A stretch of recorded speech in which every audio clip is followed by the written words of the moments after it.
People always said it was very addictive. I enjoy the headspace it gives me. Rhyddid, clirio'r meddwl. Fresh air. I don't need any equipment at all. Edrych ar map a ffeindio'r llwybr. Get out on the road and you soon forget the stress of the day.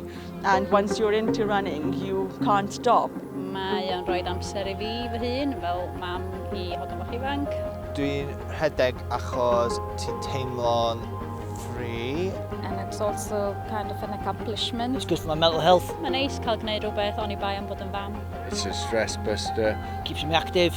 Keeping fit. Could never really think of doing it. Ysbrydoliaeth. Ond I fi, mae mwy yn pen, dwi'n meddwl. Mynyddoedd. Competing. Achieve. Ti'n well wedyn. But we end up doing it, and at the end, it is so amazing. Cael mwy o egni sydd yn bwysig pan bych chi'n rhedeg ar ôl blentyn bach ifanc. I'm 70 now and still competing. Feeling of control and accomplishment, it's just amazing. Yeah, I just keep going as long as I can, really. Yeah.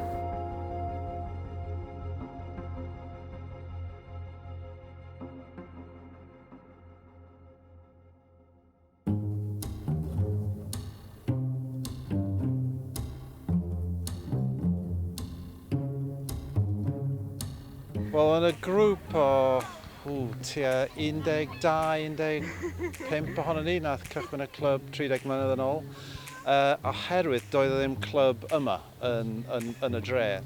Da ni'n derbyn pawb I mewn i'r Harriers. Diolch bwys pa mor gyflym ydych chi, pa mor ara ydych chi. Mae pawb yn cael bod yn aelod o'r Harriers. The club has quite a wide range of people who run with it on different nights. Mae rhywun ar gyfer pawb fatha partner i'r RHEDEG, so mae rhywun o bob gallu ac mae pawb yn cael ei croesawu. Some of the people have been running for many, many years and have a lot of advice to impart to novices like myself. Da ni'n cael lot o weithgareddau cymdeithasol, da ni'n mynd hefo'n gilydd I rasus ac yn y blaen, a dwi'n meddwl bod o'n yn rhan bwysig iawn o dref Denbigh erbyn hyn. So nes I ymuno achos bod y gŵr di gorfodi I fi wneud. Na, dim go iawn. O'n I wedi dechrau rhedeg ben yn hun, ond o'n i'n ffeindio fo'n unig iawn a methu mynd allan ben yn hun. Felly nes I glywed am clwb Mae'r Denbigh. O'n i'n meddwl, dwi'n digon da I fod mewn clwb, ond ddim dyna fydd i'r pwynt o gwbl. Nes I ymuno achos bod fi eisiau gallu rhedeg a bod y gŵr di gorfodi fi wneud. Wasn't as motivated as perhaps I could have been. My daughter wanted to do it, so I thought, right, I'll start off and see how it goes. I've loved it since I've started it, so I've just continued. Well, I was in the forces when I was in the club, so when I came home on leave, I could keep my fitness ticking over while I was on leave. Iawn. Da iawn. Oeddwn I angen bach o ysbrydoliaeth. Wel, A help I mynd nôl I RHEDEG. Dwi wedi cael 3 o plant a ddim wedi bod yn RHEDEG ers cael un ola tua 5 mlynedd yn ôl. Mi ddar efo gorfodi fi wneud. I played rugby for 20 years before running. It seemed a logical next step, really, after finishing playing. Nes I orfodi fo neu yoga ac ar ei orfodi fi RHEDEG. Maen nhw mor gefnogol. Peth gored wedi wneud. They've pushed me at my own pace. Mae wastad yn rhywun sy'n mynd allan am jog bach neu gwneud rhywbeth sy'n chwilio am rhywun I mynd efo nhw. Os ydych chi'n hyfforddi efo pobl eraill, ydych chi yn hyfforddi yn gyfetach a ydych chi'n dod yn well. Helpu fi gwybod y ardal, helpu fi gwybod pobl gwmpas Denbigh.